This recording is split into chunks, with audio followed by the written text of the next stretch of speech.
के खाते में पेंडिंग चल रही है। तो पिछले हफ्ते तो मुझे टाइम नहीं मिला, मगर इस हफ्ते I intend uploading a video lecture. So video lecture का मतलब आप लोग कैसे प्रेफर करेंगे कि हम उसको लाइव सेशन करें और रिकॉर्ड करके अपलोड कर दें, या मैं रिकॉर्ड करके अपलोड कर दूं?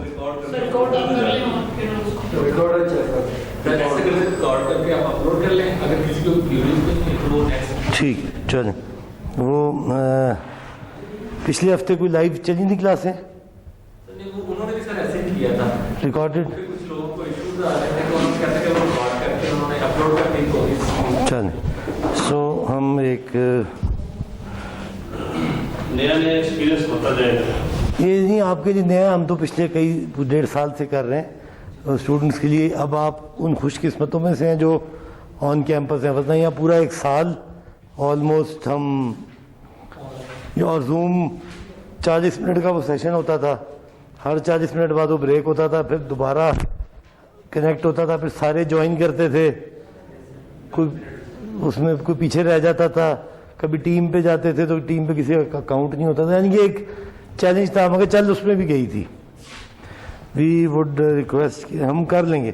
सो मैं LMS पे करूँ, गूगल क्लासरूम में करूँ? लिंक होंगे ना वो तो? जी सर, जूम की रिकॉर्डिंग के लिंक होंगे ना? सर वैसे गूगल ड्राइव की है एक MS की। जी, वो गूगल ड्राइव MS जब हमारी तो अपनी क्लास की भी ड्राइव है जिस पे हमने गूगल क्लासरूम किया है, उसी पे जाता है सारा कुछ। चलें,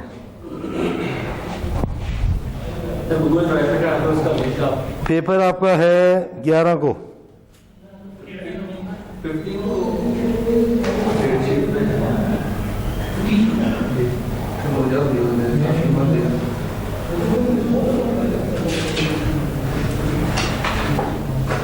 14 को है जी हमारा। सर मंडे है उस दिन, मतलब जो डेट शीट में 15 से स्टार्ट है पेपर। नहीं सर 11 से 15 तक है। हाँ, तो हम उसमें 14 संडे है ना, सर उसमें ना लाइव उन्होंने क्योंकि ऑन कैंपस होंगे, उन्होंने ना डिसाइड किया हुआ है कि 12 को ये है, 13 को आपको ये। हमारा आया हुआ डेट शीट में नाम, अगर 15 को है, मैंने वो मंडे को पेपर आ गया। जी sir last time sir Monday को पेपर था 3 to 4:30 ऐसे। सर वेबसाइट बस इनके ऊपर करता हूँ, उस पे तो मेल तो नहीं आई अभी तक? मेल नहीं है। जैसा मैं सर से कंफर्म करूँगा। कर लीजिएगा, हाँ, क्लास को शेयर कर दीजिएगा। Date of paper on campus ही होगा।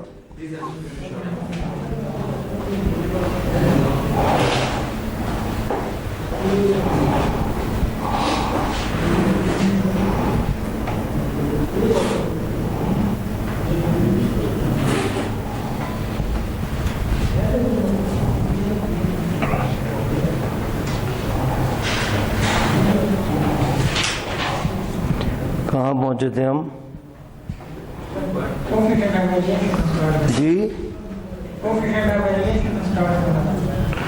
3 पॉइंट क्या था? 3.4।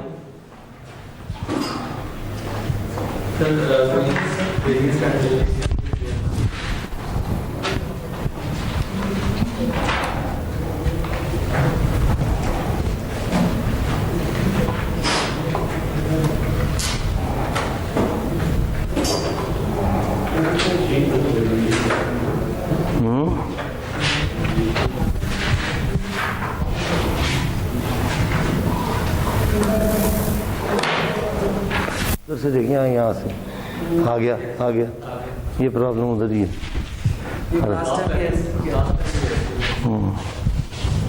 हम इसको मरोड़ते रहते हैं, निकलता उधर से है।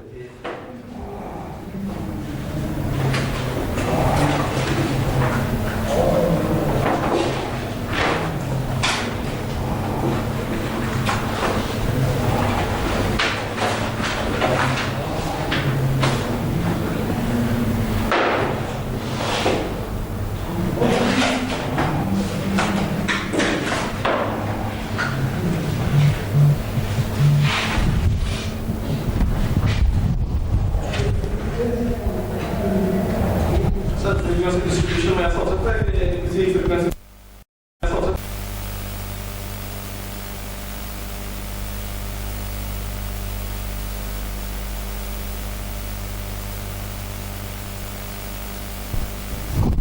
बिल्कुल आपने दुरुस्त कहा कि क्लास से बाहर नहीं हो सकती। अगर होगी तो क्या होगा, वो वैल्यू काउंट ही नहीं होगी, गैप भी आएगा। गैप भी आएगा दरमियान में या आउटलायर हो जाएगी। तो जो रूल कहता है वो सारी वैल्यूज अंदर होनी चाहिए, सारी वैल्यूज। तो फिर डिसकंटिन्यूअस बनेगा, फिर आपको क्लासेस बड़ी करनी पड़ेंगी, कुछ सिलसिला करना पड़ेगा। बड़ी करने पड़ेगी। जी बड़ी करनी पड़ेगी ताकि वो गैप बीच में ना आए, कॉन्टिन्यूस होना चाहिए ना हिस्टोग्राम को। तो फिर वो फ्रीक्वेंसी डिस्ट्रीब्यूशन जीरो भी आ जाएगी बीच में किसी क्लास में, तो वो डिसकॉन्टीन्यूटी आ जाएगी। मगर आ जाए, अगर आनी है नहीं कर सकते तो क्या करें। सो वैल्यू को छोड़ नहीं सकते। अभी आगे आ रहा है आउटलायर का रूल, उन कौन से क्वार्टाइल तो किसको डिसरिगार्ड करना है, इसी मसले का हल के लिए उन्होंने आगे बताया हुआ है।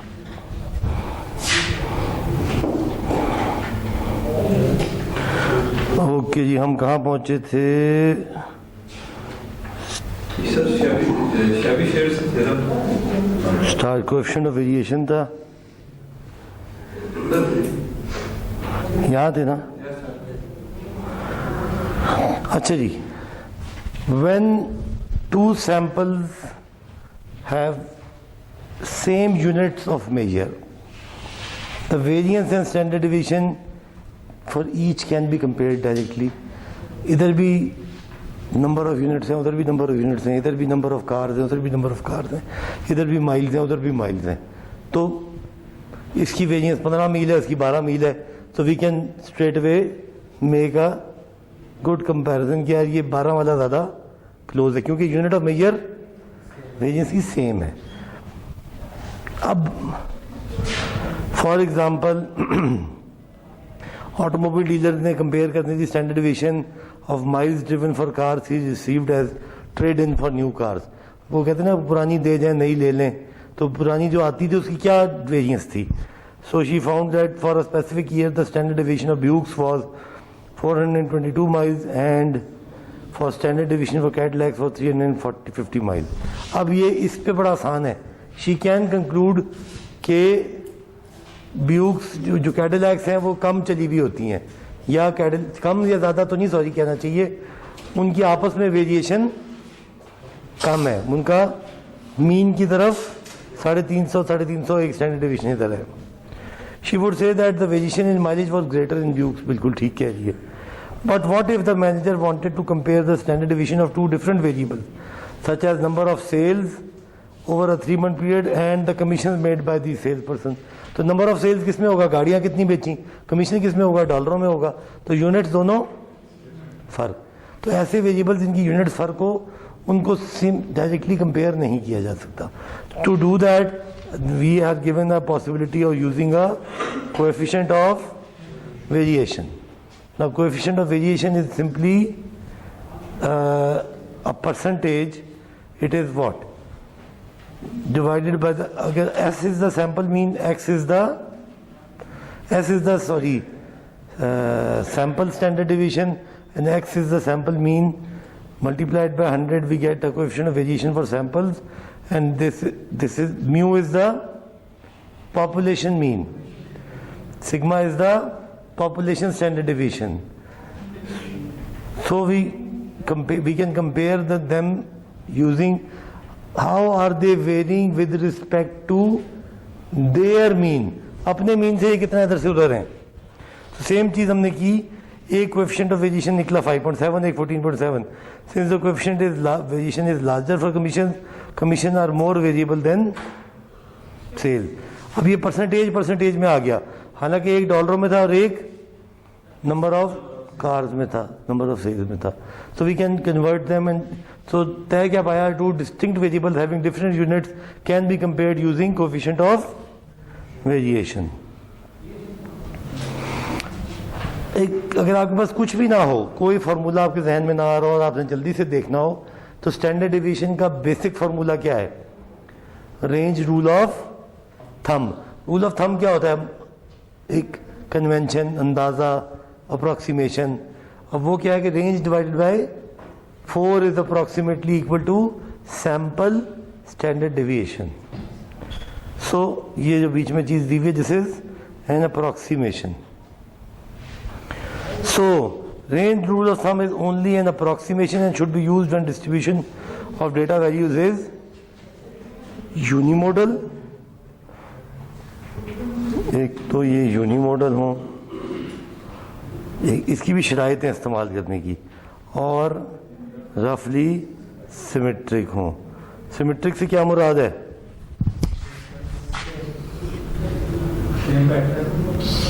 About the mean symmetric.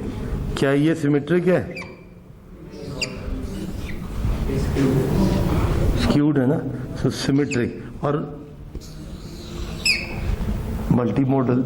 यूनिमोडल का मतलब क्या है कि एक ही पी है, तो ये भी यूनिमोडल मगर ये सिमेट्रिक नहीं है. So hence it should be symmetric as well as जब जाके कहीं हम divided by 4 is approximately equal to sample standard deviation. ये फ्लो से चेंज हो सकता है, कांस्टेंट है.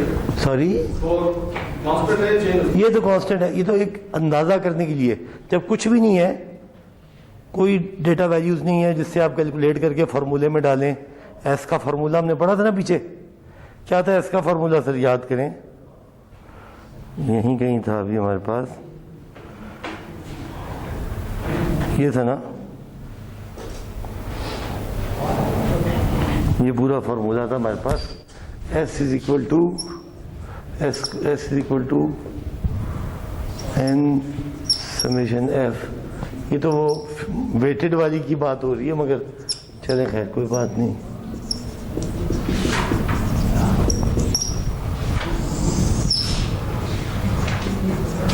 अब इसमें आपके पास अगर फ्रीक्वेंसी डिस्ट्रीब्यूशन नहीं दी हुई तो क्या करेंगे? निकाल ही नहीं सकते फिर आप तो स्टैंडर्ड डेविएशन. तो आपके पास अगर रेंज दी हुई है तो आप उससे सादा सा कुछ अप्रॉक्सीमेशन कर सकते हैं. 1/4 ये इसकी एक थोड़ी सी एक आपको गुंजाइश दी गई है कि ऐसे केसेस में जहाँ आपके पास कोई डेटा ना हो वहाँ पे आप थोड़ी सी अप्रॉक्सीमेशन कर लें. The range rule of thumb can be used to estimate the largest and smallest data values of the data set. The smallest data value will be approximately 2 standard deviation below. और सारे 4 हिस्सों में divide किया ना आपने इसको, total range को 4 हिस्सों में डिवाइड किया है. तो रेंज क्या है? यहाँ से लेके यहाँ तक एक 4 हिस्सों में डिवाइड किया. दरमियानी हिस्सा इसका मीन हो गया, तो स्मॉलेस्ट वैल्यू इधर आ गई, लार्जेस्ट. तो ये एक आपके पास 2s, और ये क्या चीज़ है? x जो आपका, या xm के बजाय x बार. तो ये वही शो कर रहा है. आप ढूंढ सकते हैं, आपके पास डाटा है ही नहीं, आपने टोटल रेंज से निकाला. अगर रेंज मौजूद है तो फिर ये स्मॉलेस्ट लार्जेस्ट निकालने की जरूरत क्या है? नॉर्मल फार्मूला से स्टैंडर्ड डेविएशन निकालें और रेंज वाले फार्मूला से निकालें, अप्रॉक्सीमेटली करीब आती है. जी जी, वो दिखाता है अभी आपको. ये देखिए. सो तय ये पाया कि notice that smallest data, again there are rough approximation for many data set. Almost all data values fall within 2 standard deviation of the mean. Better approximations can be obtained using Chebyshev's theorem and empirical rule. तो start हुआ था approximation. Chebyshev theorem भी एक approximation ही बयान करेगी. Let's see what is Chebyshev theorem. The proportion of values. अब इसमें proportion of values below the mean कितनी है? बिलो द मीन कितनी है? टोटल कितनी है? नहीं, प्रोपोर्शन 1. टोटल तो 1 होती है ना, या 100% होती है, ऐसे ही है. तो इधर कितनी होगी? 50% या 0.5 या 1/2 50%, ये सारे। अब क्या कह रहे हैं, the proportion of values from a data set that will fall within K standard division. यहां पे कितनी स्टैंडर्ड डिविजन थी? ये क्या चीज है? एग्जैक्टली ये क्या चीज है?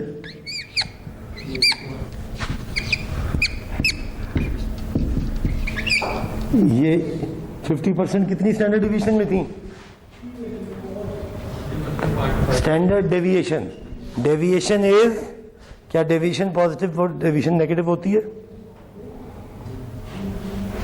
सर नेगेटिव नहीं मगर डेविएशन तो डेविएशन है, 2 डिग्री इधर 2 डिग्री इधर, दोनों 2 डिग्री की डेविएशन है। There is no such thing as negative deviation. It is a deviation in the negative direction, it is a deviation in the positive direction. So कितनी deviation है right side पे? नहीं, iota वायोटा छोड़े, इतनी ये statistics इतनी complex है ही नहीं। सादी बात करें, कितनी स्टैंडर्ड डेविएशन है राइट साइड पे? 2। लेफ्ट साइड पे कितनी है? 2। तो जो approximation range rule of thumb कह रहा है कि 2 स्टैंडर्ड डेविएशन में अप्रोक्सीमेटली 50% है, ऐसे ही है। अब शेबिशेव क्या कह रहा है? के स्टैंडर्ड डिवीजन, यानी कि 2 की वैल्यू, के की वैल्यू इसकी अभी 2 नहीं है, शेबिशेव निकालेगा, मगर अगर ये रेंज रूल ऑफ थंब निकालें तो के की वैल्यू 2 है। अब वो क्या कहता है, the proportion of values from a data set that will fall within K standard division of the mean, यानी कि ये 2 standard division of the mean है, और ये अब मैं इसको कहूं कि जितनी भी हो के स्टैंडर्ड, उसकी प्रोपोर्शन क्या है? Will be at least 1 - 1 over k square, 1 - 1 over k square, where k is a number greater than 1. अब देखते हैं, the theorem states that at least 3/4 or 75% of the data values will fall within 2 standard deviation. कैसे? अब थोड़ी सी यहां पे इधर इसने क्या कहा, इसका मतलब क्या है पूरे का? How many, the whole data is distributed in how many standard divisions? 4। अब मैं थोड़ा सा चेंज कर लेता हूं अपने बयान को। I would say it is distributed in 2 standard deviations. क्यों? 1 2 1 2 डेविएशन। जब मैं कहता हूं कि the data is 1 standard division, तो 1 स्टैंडर्ड डिवीजन का मतलब होता है दोनों साइडों पे 1 स्टैंडर्ड डिवीजन का मतलब होता है deviation. Deviation can be ahead, can be behind. Both will form a deviation. So 2 standard deviation means 2 इधर 2 इधर, हिस्से 4 ही हैं, मगर 2 इससे आगे 2 इससे पीछे।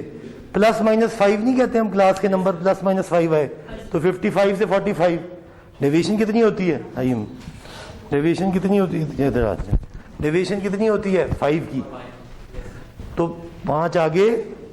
अब डिवीजन कितनी है? 2 स्टैंडर्ड डिवीजन की या के स्टैंडर्ड डिवीजन की, या तो के का मतलब क्या है? 2 के आगे 2 के पीछे, 1 के आगे 1 के पीछे।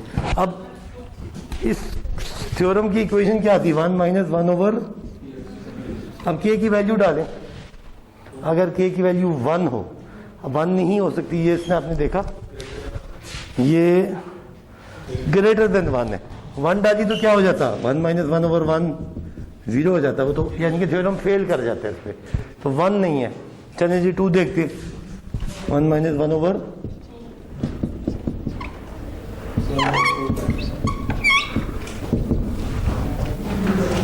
ठीक है। तो इसका मतलब क्या है? 75% डेटा k = 2 में है, यानी कि 2। अब ये रेंज रूल ऑफ थंब से आगे चले गए। रेंज रूल ऑफ थंब कहता था तकरीबन 100% है, शेबिशेव कहता है तकरीबन 75% है।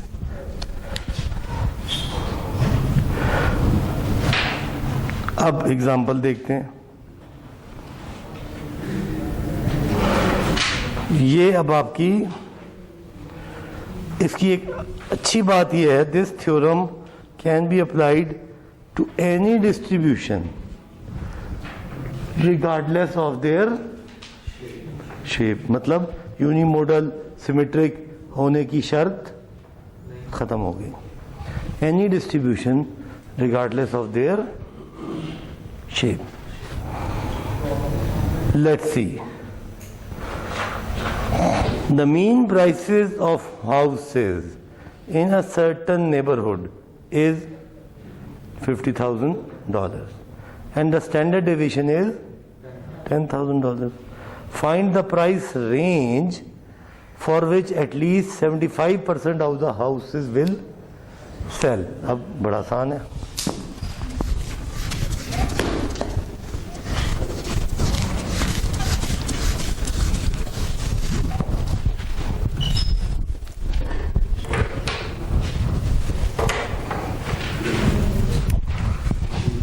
फॉर्मूला क्या है आपके पास?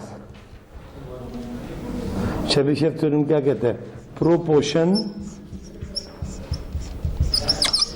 ऑफ पॉपुलेशन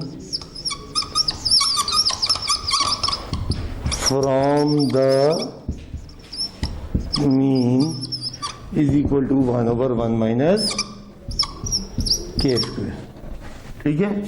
अब प्रोपोर्शन ऑफ पॉपुलेशन उसने आपको बताई है 75%।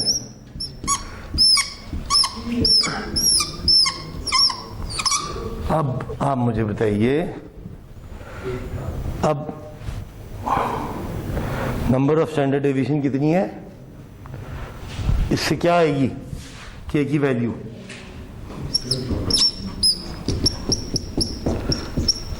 के की वैल्यू बताएंगे?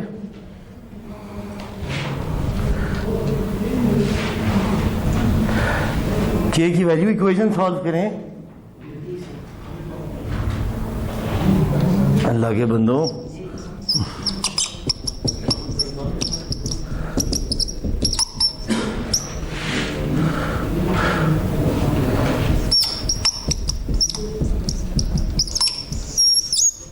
ये तो कोई जमात नंबर 4 रूम का सवाल हो गया, मगर निकला ही 2। अभी भी निकाली थी वहां पे भी। आपको प्रोपोर्शन 75 नहीं, मैं कहता हूं 80। फिर क्या करेंगे? के की वैल्यू निकाल सकते हैं। इससे के की वैल्यू निकल आएगी कि नहीं निकल आएगी? ये एक इक्वेशन है, एक वेरिएबल है, जो भी के बरामद हुआ।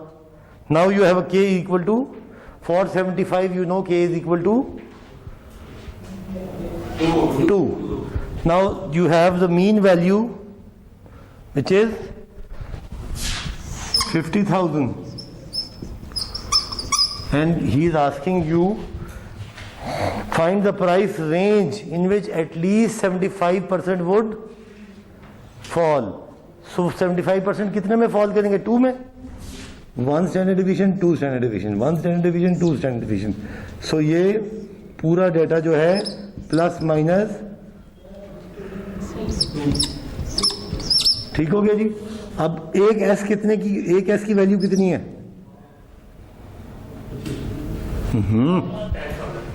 10,000। ठीक है।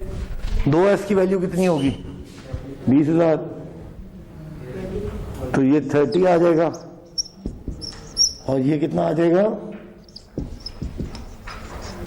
सो 75% घरों की कीमतें 30 से 70,000 के दरमियान होंगी। कैसे पता लगा हमें? हमें ये शेबिशेव थ्योरम ने एक एक्सप्रेशन दिया था, उसमें हमें प्रोपोर्शन दे दी गई थी। हमने नंबर ऑफ स्टैंडर्ड डेविएशन निकाल ली, उसको हमने, क्योंकि स्टैंडर्ड डेविएशन की वैल्यू हमारे पास थी, हमने कैलकुलेट कर लिया। ठीक हो गया जी? नहीं समझ में आई? सर ये एंड वाला जरा पॉइंट एकदम ये जो बीच में आपने 15 नहीं, यहाँ इक्वेशन सॉल्व के की वैल्यू तक समझ आ गया। हाँ जी, यहाँ से थोड़ा सा रिपीट। ये 10 जो जमा होती है अच्छा, ये क्वेश्चन में पढ़े एस की वैल्यू क्या है? 10,000। 10 है डेविएशन जी। 2 स्टैंडर्ड डिवीजन का मतलब क्या है? 20। जी अच्छा, अब वो डेविएशन है, एक वो मीन से आगे है और एक वो मीन से। Deviation can be either way, either way. So 50 से 20 आगे, 50 से 20 पीछे। ठीक है, सो ठीक है, अब समझ आया। सो डेविएशन ऑलवेज रिमेंबर, जो मैंने पूरी बातचीत पहले तमीद बांधी थी वो क्या थी कि deviation is not positive deviation और नेगेटिव डेविएशन।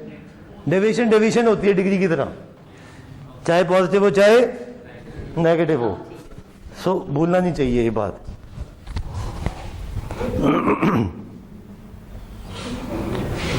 अच्छा जी, चलिए अगली जल्दी से सवाल देख लेते हैं, इसको पढ़िए जी। A survey of local companies found that the mean amount of travel allowance for executive was 0.25 per mile. The standard deviation was 0.02. Using Chebyshev's theorem, find the minimum percentage of data that would fall between 0.2 and 0.3. चलें, बताइए कैसे करेंगे। Expression यही है आपके सामने।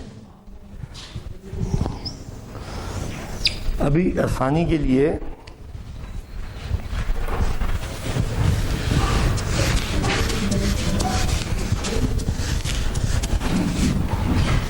इससे मुझे क्या नजर आ रहा है? मीन क्या है?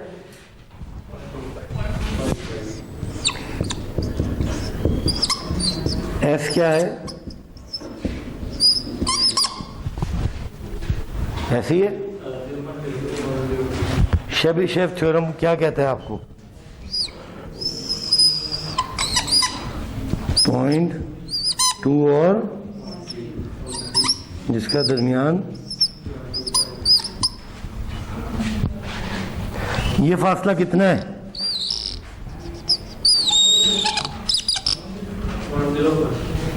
0.0। ये फासला कितना है? कितनी स्टैंडर्ड डिवीजन है इस फासले में? एक। नहीं सर, पॉइंट स्टैंडर्ड डिवीजन तो दी हुई है आपको। 0.05 में कितने 0.02 आएंगे? 1.02, दूसरा 0.02 और आसान हल क्या है? 0.05 डिवाइडेड बाय 2.5 स्टैंडर्ड डिवीजन आई आपके पास। ये बात क्लियर है कि नहीं क्लियर, ये बताएं सर। सिंपल बात है, मगर मैं ये समझ में आ गई। 2.5 स्टैंडर्ड डिवीजन इधर है 2.5। के की वैल्यू क्या आई? सवाल क्या पूछ रहा है? Percentage of data values with in this range. अब ये जो रेंज है 1 - 1/2 का स्क्वायर,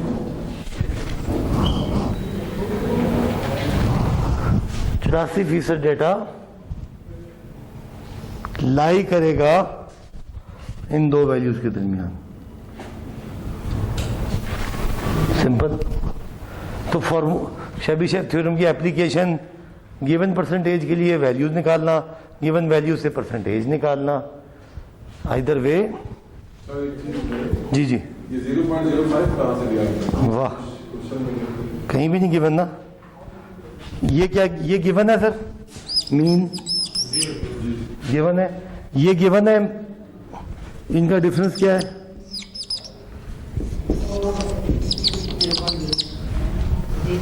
ये मीन से आगे कितना है, मीन से पीछे वैल्यू में कितना है। उस वैल्यू को डिवाइड कर दिया डेविएशन की वैल्यू से, तो आपको नंबर ऑफ केस मिल गए। जी दोबारा कोई प्रॉब्लम?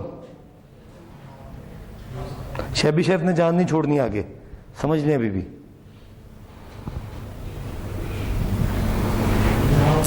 चलें अब एम्पेरिकली, ये तो शेबिशेव ने आपको बता दिया, मगर शेबिशेव की एक कमजोरी है, ये k = 1 पे फेल कर जाता है। 1/1 1 1 - 1 0 ऐसे तो नहीं हो सकता। तो शैबी शेफ शुरू ही 1 से आगे होता है। सो अब आ जाता है empirical rule of thumb. Empirical क्या होता है?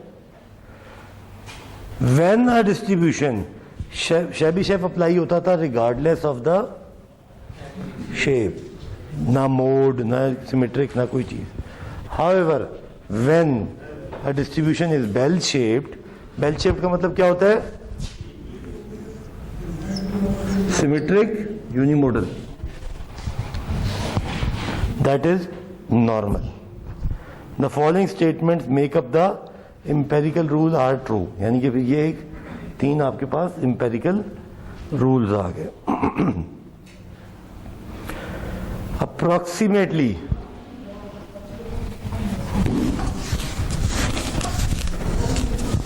और ये मार्कर ना बड़े मध्यम से हैं, पहले ही कमरे में अंधेरा और इनसे नजर कुछ नहीं आता।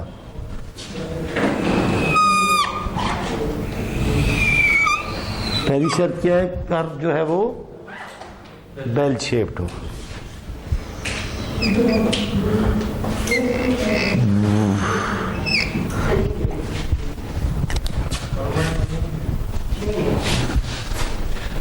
है तो मैम एक ही कंपनी, मगर let's see.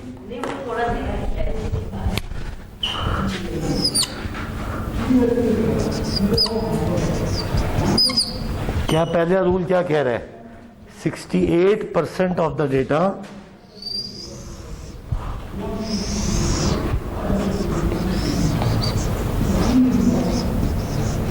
False within 1 standard division. 1 standard division अभी हमने बार बार रिपीट किया कि आइदर वे होती है। तो 68% तो इसके अंदर। फिर आगे क्या कह रहा है? 95%,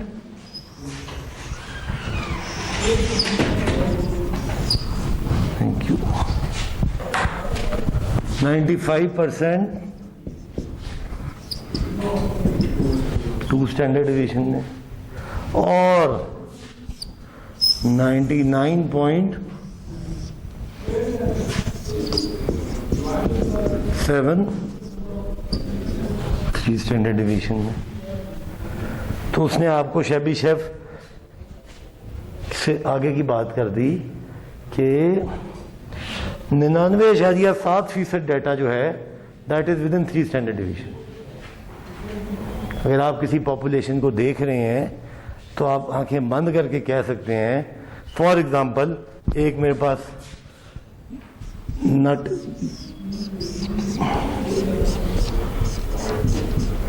इसका डेटा, इसका डाया 0.5 mm है, जो डिजायर्ड है, प्रोड्यूस होके मेरे सामने आया और मुझे बताया गया कि इस प्रोडक्शन की, ये जो प्रोडक्शन है इस नट की, इसकी स्टैंडर्ड डिवीजन 0.01 है।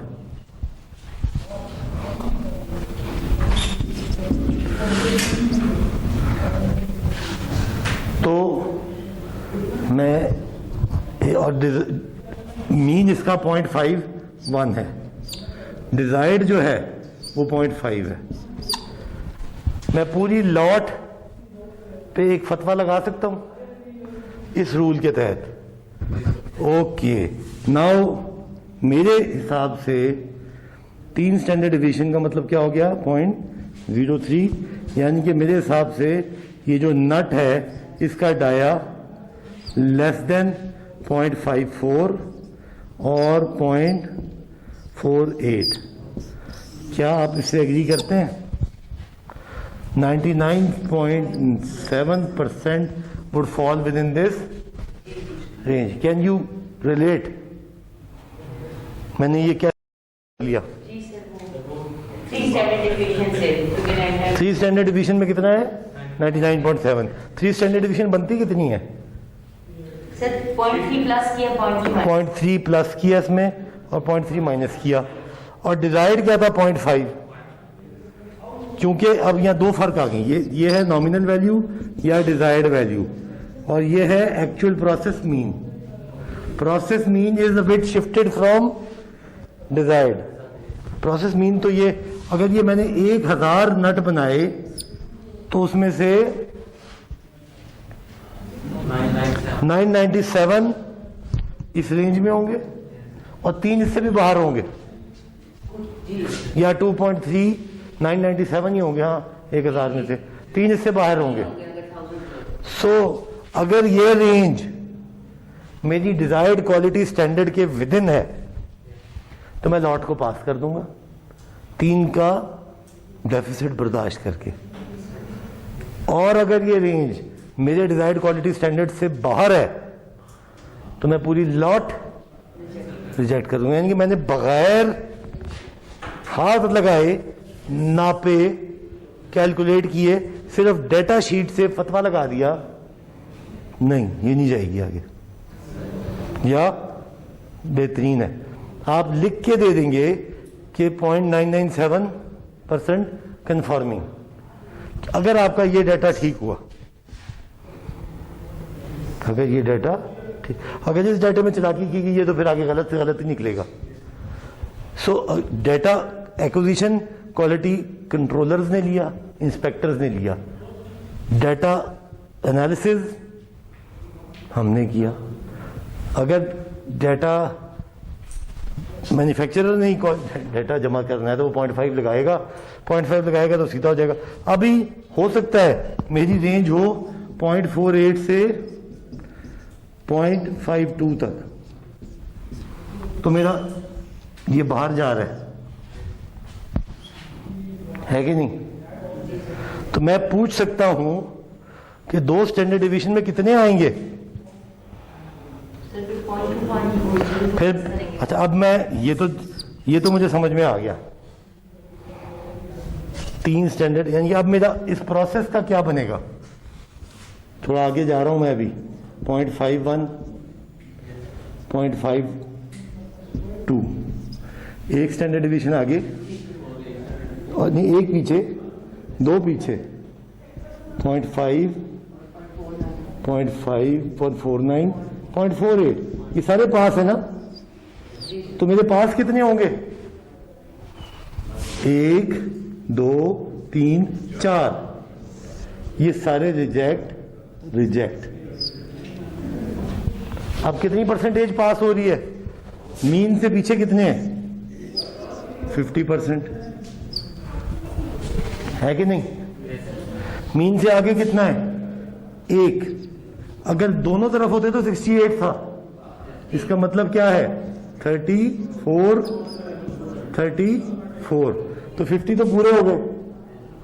50 या 50 ना सही, 99.7 को डिवाइड करें 2 से तो 49 पॉइंट समथिंग और 34 इधर.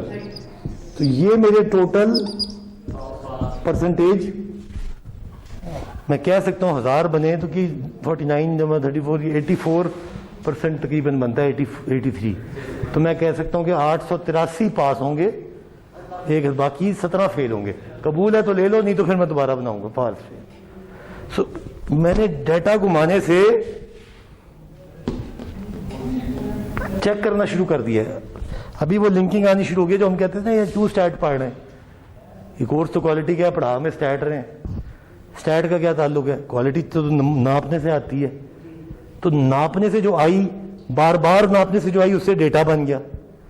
उस डेटा पे कुछ फॉर्मूले लगाए तो मीन, मीडियन, मोड, कुछ चीजें निकल आई, कुछ स्टैंडर्ड डिवीजन निकल आई. फिर हमारी डिजायर्ड वैल्यू और कंपेयर्ड वैल्यू और लॉट के ऊपर कुछ हमारे फतवे निकल आए. So that is how we are now bridging the statistical quality control to physical quality control. So it is very now simple. अभी मैं आगे, ये मैं थोड़ा सा आगे छलांग मार दी आपको ये समझाने के लिए, मगर मैंने कहा मौका अच्छा आपको ये याद दहानी कराऊं कि स्टैट नहीं पढ़ रहे, पढ़ हम क्वालिटी रहे हैं, मगर बरास्ता स्टैट पढ़ रहे. तो इसलिए हमें ये 2 जमा 2 और अंडर रूट और ये सारी बातें करनी पड़नी है. मगर एम्पेरिकल रूल क्या कहता है? अब आपको एम्पेरिकल रूल की एप्लीकेशन इंटरप्रिटेशन जहन में क्लियर होनी चाहिए कि जो पूरा आपका जो मैं किसी पॉइंट पे कट मार दूं, आप एग्जैक्ट बता सकते हैं कि जी ये तो मुझे पता है ये 49.9% है, इसको देख लेते हैं सर, नाप लेते हैं कितने स्टैंडर्ड डिवीजन है, एक स्टैंडर्ड डिवीजन में इतने, दो में इतने, तो ये 1.5 में है, तो तकरीबन इसी को टेबल से जाके कोई वैल्यू निकालते हैं और कैलकुलेट करके आपको बता देते हैं.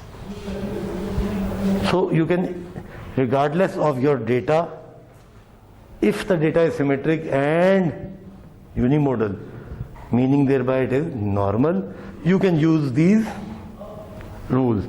If it is not this, then you can go to Chebyshev. Even if you don't know Chebyshev, then you can go back to range rule of thumb. तो progression बन गई.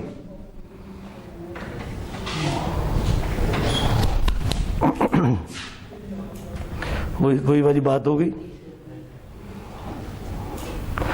इधर की फोटो मैं बाद में दिखाता हूं, पहले अपनी फोटो जनरेट करते हैं, क्योंकि ये देख ली तो फिर मैं समझ में नहीं आएगी. जी सर,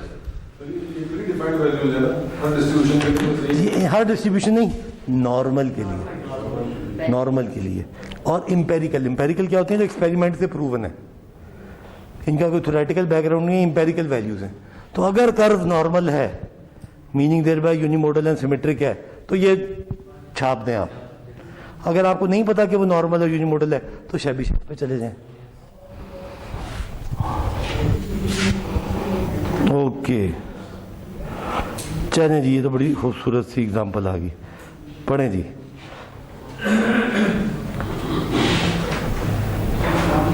ब्लड प्रेशर जिन जिन को है, अल्लाह उन्हें सेहत दे, वरना ज़रा डेटा उसका ज़रा पढ़ लेते हैं. अब ज़रा तसल्ली से पढ़ें, मैं भी पढ़ाता हूँ अभी.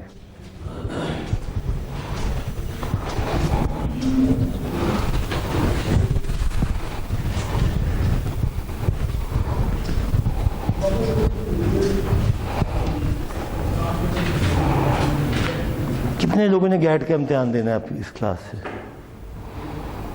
कितने बजे? चलें भाई, एग्जाम्पल कर लें फिर. दिमाग क्या है? मिड टर्म वैसे तो सुना है कि मंडे 15 या 16 को है, 15 को, 14 या 15 को है, 15 को बनता है. पढ़े पढ़े पढ़े जल्दी से, इसको डील डिस्कस करके आगे निकलते हैं.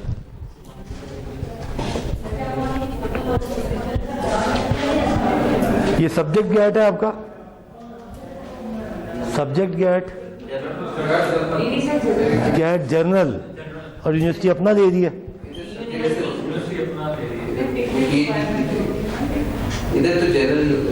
अच्छा, सर वैसे भी एमएस के लिए ना एचएससी की रिक्वायरमेंट आई है, यूनिवर्सिटी अपना. तो एनटीएस क्या नहीं चलता? वो खत्म हो गया. वो एनटीएस का ये लोग कहते हैं कि हम अपने स्टूडेंट से यही अरेंज कर लेते हैं, क्योंकि अगर मर्जी है वहां से देते, लेकिन फॉर आंसर जो एनटीएस का पास नहीं होता इतने आराम से, ये मैं बता दूं.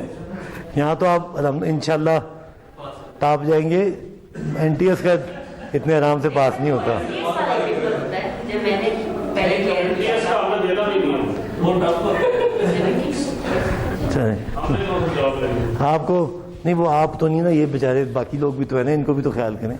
1100 नंबर से 1100 वाला नहीं कर सकता, हम किधर सर आपने तो वो दिल पे ले लिए. वो कहते हैं ना कि ये आज के मैट्रिक नालायक हमारे ज़माने का मैट्रिक मास्टर के बराबर था.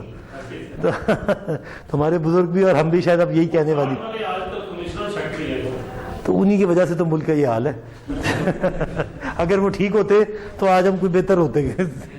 कोई नहीं, चले, बहरहाल हम भी शामिल हैं उसमें. वो आप एक ना, no disrespect to anybody, वैसे डेटा, क्योंकि हम डेटा की बात करते हैं ना, तो डेटा पे चले.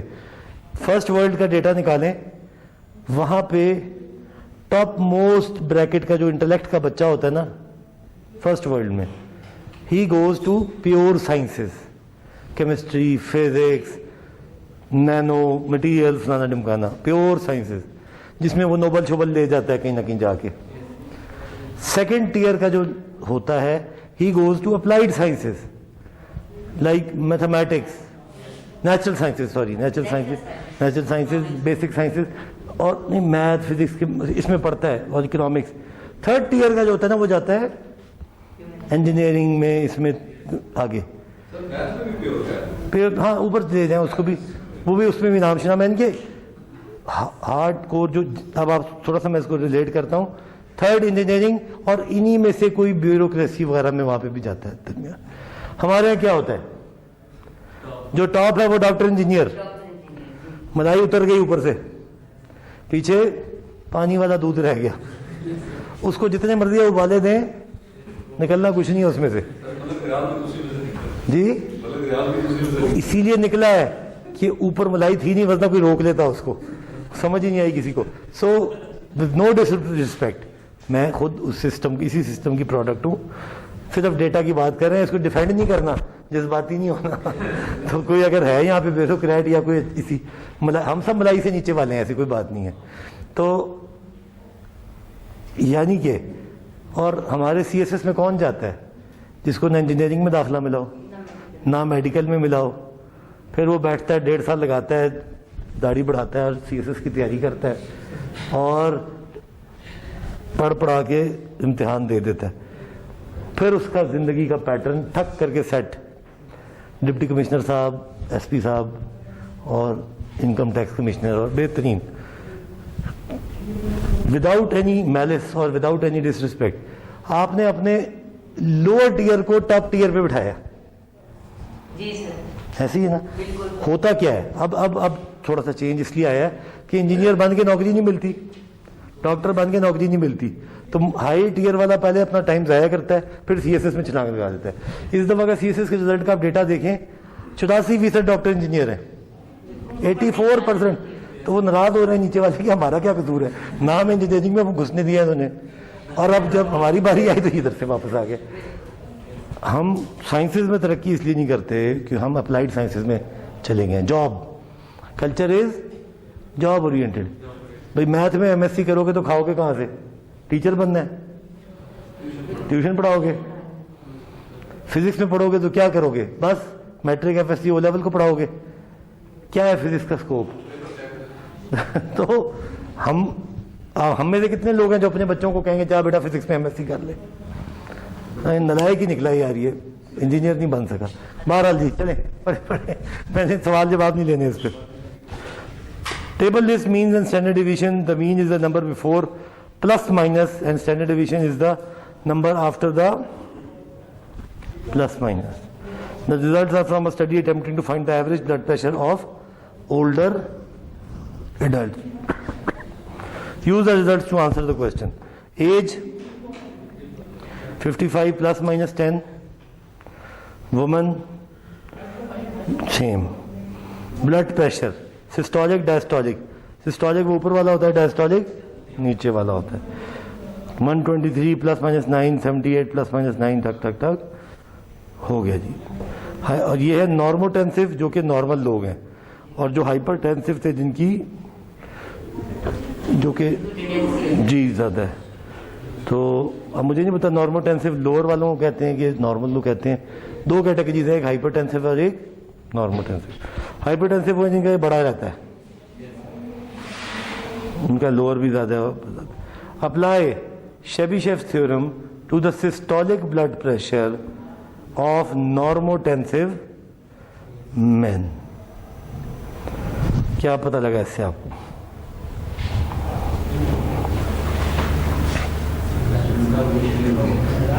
At least how many of the men in the study fall within one standard deviation of the 45 से 65 साल के उम्र के लोग हैं नॉर्मल। ये सिर्फ वन के लिए नहीं होता है, शेबीशेव थ्योरम तो वन के लिए होता ही नहीं है। आगे चलें जी, आप कहते हैं एटलीस्ट वन के लिए होता नहीं है, तो क्या हल है? लिख दूं वन के लिए तो होता ही नहीं है। दूसरा है कि 1.1 के लिए करूं और कहूं वन के लिए तो होता नहीं, 1.1 के लिए ये। बहरहाल चलें इसका जवाब देखते हैं। At least how many of those man in the study fall within 2 standard division of the mean. Standard division दी गई है कहीं? 123 है। कैसे निकाली? किधर? ये सिस्टोलिक मैन की 123 है। ये तो मीन है ना? Mean and standard deviation is 9। 9। Okay good. चलें जी, कैसे निकालेंगे? 2 स्टैंडर्ड डिवीजन में कितने होंगे? 18। How do? 23 plus 18 minus 8। नहीं, ये तो वैल्यू होगी ना। How many main percentage? 75%। 75%। Total कितने थे? 1200। 1200 का 75%? 900। देखते हैं। सर ये 75% कैसे? के 1 माइनस 1 ओवर के स्क्वेयर 1 माइनस ये निकाला। 2 स्टैंडर्ड डिवीजन निकाली। अब देखते हैं अभी मेन कितने थे, मगर अगर ये सिर्फ सिस्टोलिक के होते, चलिए 1200 निकालें। अज्यूम, अच्छा एक मिनट, आंसर चेक करते जाएंगे, गलती ना जा रहे हो। पेज 180 पे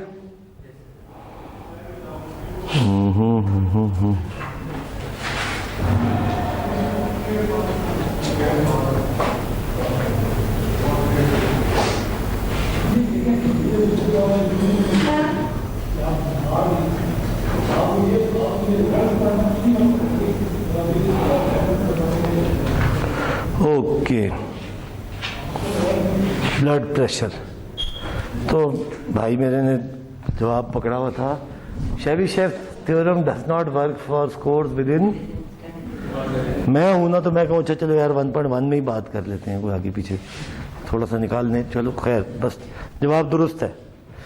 एटलीस्ट 75% 900 लोग ठीक हो गए जी। अब चलें वापस सवालों पे चलें।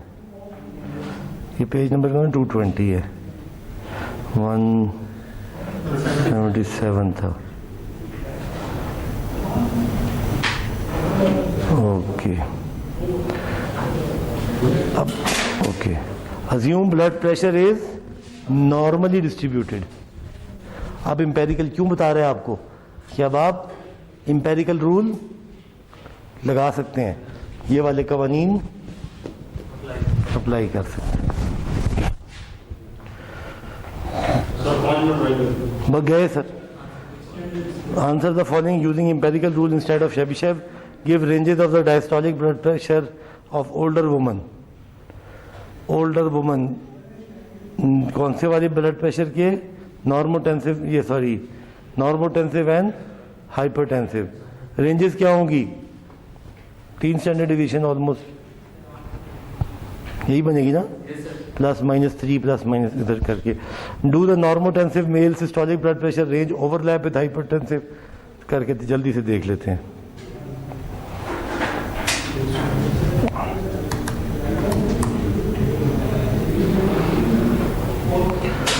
About 95% of the normotensive women would be diastolic blood pressure between 62 and 90. About 95% of the hypertensive would have diastolic blood pressure between this and this. 95% of the normotensive have systolic and the two ranges do overlap. इसको जरा जाके पढ़ लीजिएगा, इतने बिल्कुल आसान बात है, लिंकिंग है सिर्फ डाटा की तरफ से। ये इम्तिहान का सवाल भी था, किसी गुजरे इम्तिहान में एज इट इज़ ये सवाल आया हुआ था। अगर आने को तो आ सकता है मगर चांसेस मध्यम हो गए क्योंकि मैंने करा दिया है। ठीक है, तो मकसद ये है कि इस तरह की तरफ बातचीत होगी। तो you should remember. Good luck everybody जिनका पेपर है जी। आप लोग पेपर की तैयारी करें। अटेंडेंस, ओहो हो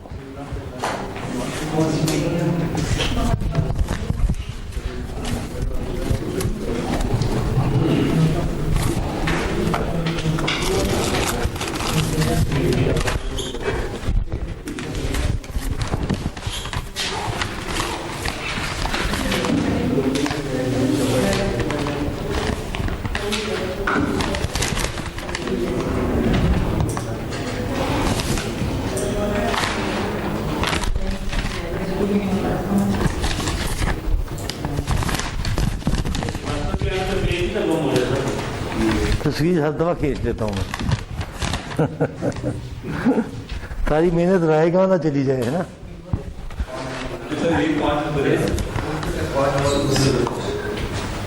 ये ना हो जो किसी तरफ नहीं जा सकते हो इसमें आते दुआ करें ये एनआई को मैं तो बेहतर है। ओके साकिब, आज डेट क्या है सर?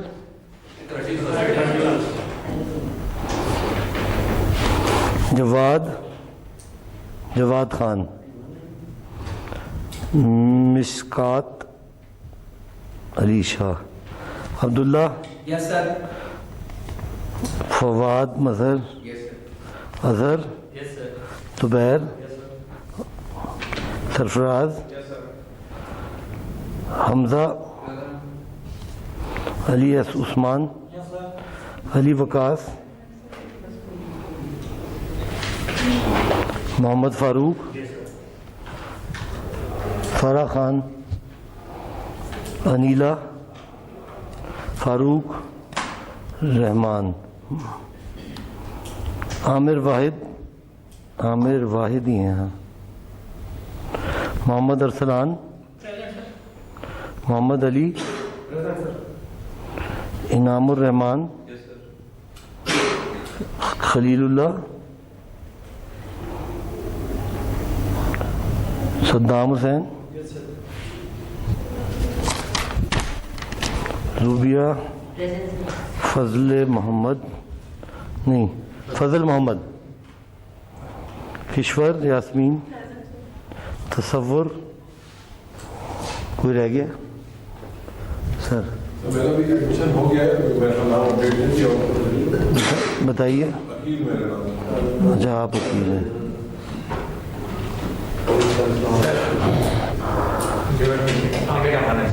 आमिर, आप भी नए हैं?